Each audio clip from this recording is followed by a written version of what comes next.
My name's Jiali, as Martin said, and I'm a resident doctor in the Oxford ALS group. And today I'm going to be talking mainly about the C9orf72 expansion and insights that we have from the UK Biobank dataset, which is a really nice dataset, as you've heard, of about 500,000 participants. All right.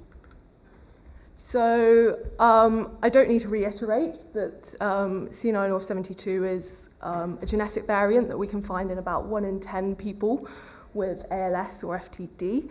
And in it, essentially, there's a section of the gene where it's GGGGCC that's repeated lots and lots and lots of times, often up to hundreds and thousands of times. And so it was only discovered in 2011. And at the time, we did lots of studies looking at it, but mainly we were looking at people who were coming into clinic diagnosed with ALS and FTD or their related family members. And in those people, these studies were finding that up to 99% of people were developing ALS or FTD by the time they reached the age of 80. But that's really quite a flawed way of looking at things if you think about it. It'd be like trying to estimate the percentage of people who get injured doing DIY at home, but then only going into A&E and asking those people who are presenting with an injury. So you're going to be missing the vast majority of people who are doing DIY completely safely at home. And so to slightly reiterate, as you've heard from Andrew Douglas earlier in the day, so if we then went out to look at how many people in the population actually carry this C9 expansion, and we found that it was a lot more than we expected, essentially. And if 99% of these people actually all went on to develop ALS and FTD, then we should be seeing a lot more C9-associated ALS and FTD in the community. But that's not the case. And so based on those population statistics, so by looking at what proportion of people actually have the C9 expansion in the community and what proportion of people have C9-associated ALS and FTD, Andrew was able to quantify that roughly only about a third of people with this expansion are actually expected to get the disease. But this is based on those population statistics, which, again, has its own disadvantages and its own limitations. So the ideal scenario would be that to really figure out on a population level what proportion of people with the C9 expansion actually become unwell, what we really want to do is recruit a really big sample of the population at birth, randomly, see which of them have the C9 expansion, and then follow them up for the entirety of their lives to see what proportion actually go on to get ALS or FTD. Now, that's obviously a really big undertaking. It's very expensive. It's going to take years and years and years and cost a lot of money. So we thought we'd look at what I think is the next best thing, which is this nice data set called UK Biobank. So UK Biobank was started in the early 2000s, and at the time, a large proportion of the middle-aged individuals in the UK were invited to participate. About 500,000 of them said yes, and they all went to an assessment centre, and they had lots of questions asked of them. They gave some blood, which was used for genetic testing, and importantly, they also gave their permission for us to use their routine healthcare records going forwards. So we can then see, out of these people, which of them then went on to have a diagnosis of ALS or FTD recorded in their medical records when they attended hospital. And this is a really nice data set because from that genetic testing, we can use new kind of computational methods to work out which of these people have the C9orf72 expansion. And it works out at about 700 people. And that's a really nice kind of number in the world of genetic research. It's quite a big number of people for what is relatively rare. And importantly, we hope that these people are a good representation of the people with the C9 expansion out in the population. So not the people with high risk coming to clinic, but the average person with the C9 expansion. And so this is all very well and good. So far, all of this is about kind of population level statistics and looking at risks on a population level, which is really important for doctors and for governments to know. But it's like average life expectancy, right? We all know that everyone's different, and some people unfortunately die earlier and some people die later. And so for the individual person, it is perhaps less relevant. And what we've known for a long time, and what you've heard alluded to so far today, is that clinically our experience is that there are some families where unfortunately which have C9 running in them, where unfortunately a large proportion of people are affected and go on to develop disease. Whereas there are some people who are diagnosed with ALS and FTD, get a genetic test, find out they have C9, but actually no one in their family has been affected previously, and they have zero family history. And there must be something different between these two families, right? And there must be something that runs in the family that affects how this expansion manifests. And so things that run in families are, generally speaking, genes, although there's some environmental factors as well. But so two possible options that we were interested in looking at was that, is it something inherent in the expansion itself, such as the size of the expansion? So how many of those GGGGCCs, how many copies of that you actually have? Or is it some collection of other genes which might be affecting how that C9 expansion then behaves? And one particular gene we were really interested in looking at is one that you may have heard of. It's caused a lot of excitement in the field recently, and it's called UNC13A. And the reason it's exciting is for several reasons. So firstly, in our big genetic studies of ALS risk in the general population, so this is in people without the C9 expansion, it comes up as one of the major hits that a small change in this gene is associated with a higher risk of ALS across the general population. We also know a little bit about how it works, and we know that it's really important in maintaining those healthy connections between nerve cells, so the fundamental cells that underlie the disease. And lastly, we know that pharmaceutical companies have already started looking at UNC13A as a potential target for therapy. And there are gene therapies in development at the moment to target UNC13A, again in the non-genetic carrier population. So we think it would be really interesting to look at so we know UNC13A is important in people without C9, but does the same thing apply in people who carry the C9 expansion?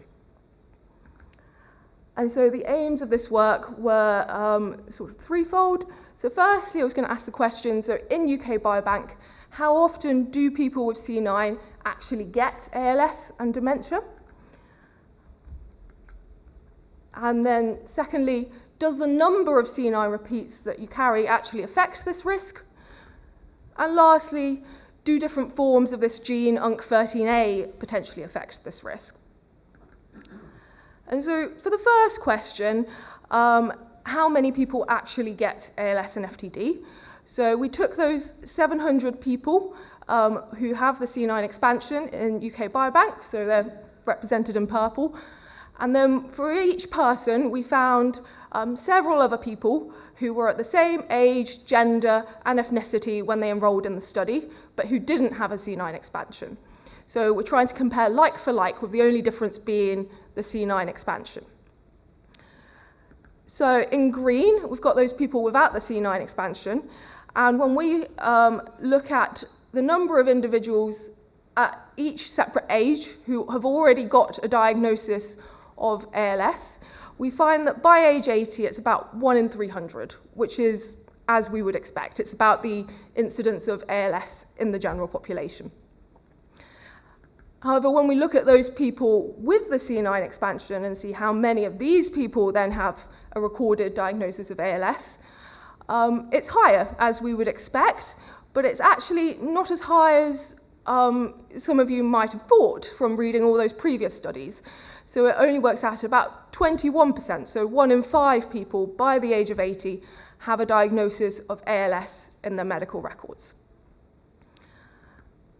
And then looking at the other diseases, so obviously C9 is also associated with frontotemporal dementia. So looking at that, the numbers are a lot smaller. And so roughly about 1 in 10 people with the C9 expansion have a diagnosis of FTD in their records by age 80. But there's lots of problems with this because routine medical records aren't collected for research, and unfortunately we're quite bad at writing down exactly what type of dementia someone has. And so instead we also looked at kind of a broader category which we called dementia of any cause. So that could be Alzheimer's, vascular disease, so any label of dementia at all that's written down in your notes. And slightly unexpectedly we find that actually by the age of 80, about 44% of people with the C9 expansion have a diagnosis of dementia. But it's not the kind of dementia that we necessarily expect with the C9 expansion. So with FTD, we often expect people to be diagnosed relatively younger, whereas here we're seeing quite a lot of individuals having that diagnosis of dementia in their 70s and 80s, so which looks more like your barn door dementia that you see in the general population. It's really difficult to know exactly how to interpret this because we can't go to these individuals and ask them or try and assess what type of dementia they have, and we can't be 100% sure that they even have dementia rather than a similar condition because medical records aren't 100% accurate. But what we do see is a very clear signal, and I think what this could mean is that there might be individuals living out there in the community who have the C9 expansion, who don't have any family history of ALS or FTD, and they develop dementia in their 70s and 80s, as many people do, and they are never tested for C9, and they never know that they carry the expansion. And then lastly, this last graph is just to show you the data sort of added together.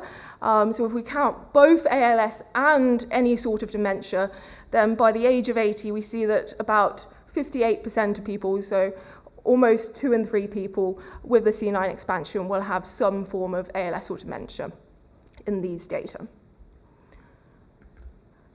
And then moving on to point 2, which is, does the size of the C9 expansion have an effect on this? You may have heard that Beatrix is doing much more detailed work on this, but from the UK Biobank we can look roughly at the size of the expansion, which you see along the bottom axis of these graphs, and whether that affects the age at which you get a diagnosis of ALS or FTD, but also, or the age at which you die, which is along the y-axis, the vertical axis here.